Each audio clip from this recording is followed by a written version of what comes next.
Sveiki, mėlyjeji, sveiki, sveiki. Esu grįžęs į Klaipėdą. Labai įdomus jausmas.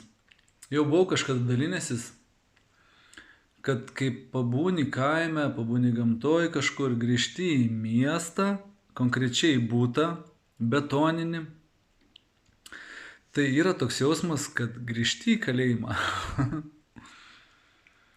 Tai bet tokiais atvejais pradedi giliau suprasti, kad namuose, geriau nesėdėti, o eiti kažkur ir kažką nuveikti.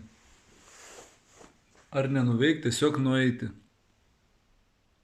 į lauką, pasivaikščioti. O namuose jau konkrečiai darbais užsiimti, kas yra, ką reikia nuveikti. Tai va, įrašinėjau čia dabar prisiminęs, kad turiu įrašyti. Čia truputėlį vakariniavau dabar. Ką čia valgiau? Bananų. Reikelės sausos. Tai va.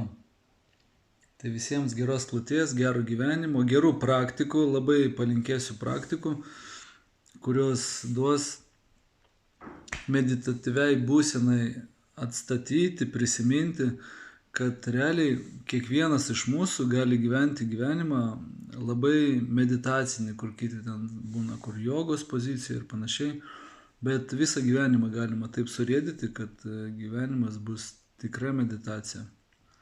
Tai linkiu būti dėmesingiam tom, kas vyksta dabar ir eiti ryžtingai į priekį, į viršų arba į viršų, į priekį.